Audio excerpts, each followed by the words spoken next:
నక్సల్ విముక్త భారత్గా మార్చేందుకు కేంద్రం చేపట్టిన ఆపరేషన్ కాగారు ఉధృతంగా సాగుతోంది. ఛత్తీస్గఢ్లో జరిగిన ఎన్కౌంటర్లో మరో 2 మావోయిస్టులు మృతి చెందారు. మరింత సమాచారం మా ప్రతినిధి లింగయ్య అందిస్తారు.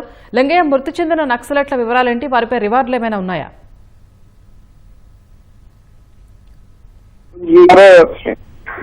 భారీ ఎదురుకాల్పులు ఇవాళ 2 కమాండర్ స్థాయిలో ఉన్న మావోయిస్టులు మృతి చెందారు. ప్రస్తుతం నారాయణపూర్ జిల్లాలో ఈ సంఘటన చోటు చేసుకుంది. బస్తర్ అటవీ ప్రాంతాల్లో జరిగిన ఎదురుకాల్పుల్లో భీకరమైన ఎదురుకాల్పులుగా ప్రస్తుతం మనకు ఛత్తీస్గఢ్ పోలీసు వర్గాల నుంచి సమాచారం అందుతుంది. ఎదురుకాల్పులకు సంబంధించి ఇప్పటికే 2 మావోయిస్టుల మృతదేహాలను కూడా వాళ్ళు స్వాధీనం చేసుకున్నట్టుగా ఆ సమాచారం అందుతుంది. ఇందులో 2 కమాండర్ స్థాయి మావోయిస్టులు చనిపోవడం కొంత మావోయిస్టులకు తీరని ఎదురు దెబ్బగా చెప్పవచ్చు.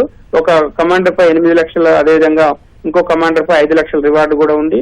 దీంతో బురుగుం అటవీ ప్రాంతంలో ఈ అదురుకాల్పులు జరుగుతున్నాయి. ఉదయం నుంచి జరుగుతున్నట్టుగా సమాచారం ఉంది. దాదాపు తెల్లవారుజామున అంటే ఈ నారాయణపూర్ జిల్లా, బీజాపూర్ జిల్లా ఇటువైపు నుంచి ఎక్కువ స్థాయిలో విస్తృతంగా తనిఖీలు, అదేవిధంగా ముమ్మరంగా కూంబింగ్లు నిర్వహిస్తున్న ఛత్తీస్గఢ్ పోలీసు బలగాలకు ఇవాళ ఉదయం తెల్లవారుజామున మావోయిస్టులు తారసపడడం, ఒక్కసారిగా ఎదురుకాల్పులు చోటు చేసుకున్నాయి. ఎదురుకాల్పుల్లో 2 కమాండర్ స్థాయి నాయకులు, మావోయిస్ట్ నాయకులు కూడా చనిపోయినట్టుగా స్పష్టంగా సమాచారం ఉంది.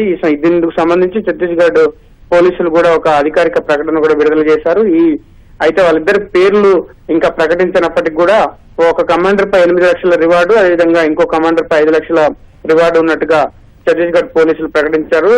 ఈ సంఘటనా స్థలం ఎక్కడైతే ఎదురుకాల్పులు జరిగాయో ఆ సంఘటనా స్థలంలో భారీగా ఆయుధాలను కూడా మావోయిస్టులకు సంబంధించిన ఆయుధాలను, మందుగుండు సామాగ్రిని కూడా స్వాధీనం చేసుకున్నట్టుగా కూడా ఛత్తీస్గఢ్ పోలీసులు తెలిపారు.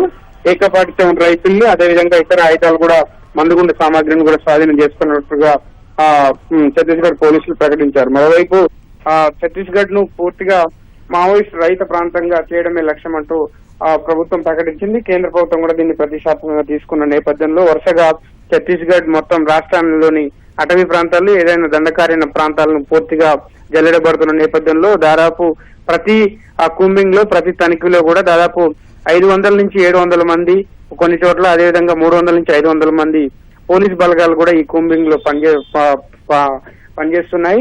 సిఆర్పిఎఫ్ బలగాలు, డిఆర్జీ బలగాలు, ఇతర ఛత్తీస్గఢ్ పోలీసులు భారీగా ఛత్తీస్గఢ్ అటవీ ప్రాంతాలు దండకార్యాన్ని జల్లెడ పడుతున్నాయి. ఈ నేపథ్యంలోనే వరుసగా ఈ ఎదురుకాల్పులు, ఎన్కౌంటర్లు కూడా చోటు చేసుకుంటున్నాయి. తాజాగా జరిగిన ఎన్కౌంటర్లు మాత్రం 2 కీలకమైన కమాండర్ స్థాయిలో ఉన్న నాయకులు మృతి చెందినట్టుగా మనకు స్పష్టంగా సమాచారం అందుతుంది. మరి కాసేపట్లో వాళ్ళ పేర్లు కూడా ప్రకటించే అవకాశం స్పష్టంగా కనిపిస్తుంది. ధన్యవాదాలు.